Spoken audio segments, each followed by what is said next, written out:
Уважаемые учредители, уважаемые банки-партнеры, наши предприниматели и коллектив гарантийного фонда, разрешите поздравить вас с наступающим Новым годом, пожелать вам успехов в Новом году, чтобы Новый год был гораздо лучше, чем текущий 2022 год.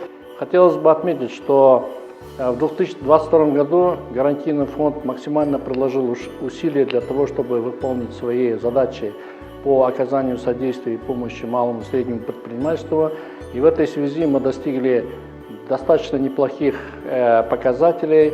Это и утверждение закона, внедрение портфельных гарантий, внедрение исламских гарантийных продуктов, а также внедрение ипотечных гарантий.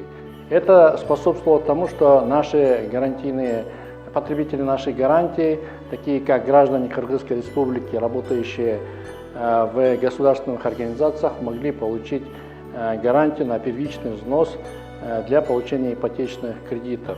Выполняя задачи, поставленные перед нашим акционером, перед нашей организацией, мы практически выполнили все основные показатели. И если посмотреть на выдачу гарантий, то мы достигли выдачи 1 900 000 000 сомов, что составляет 160% роста по сравнению с 2021 годом. Что касается по количеству, то мы выдали более 1000 гарантий, и это составляет более 130% по сравнению с 2021 годом. Таким образом, мы планируем и в дальнейшем оказывать нашу помощь предпринимателям.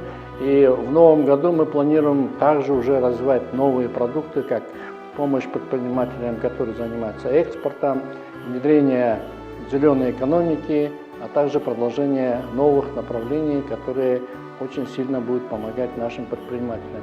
В этой связи я еще раз хочу поздравить, уважаемые предприниматели, вас, чтобы Новый год принес новых успехов, и чтобы ваша деятельность способствовала как развитию вашего бизнеса, так и развитию нашей экономики.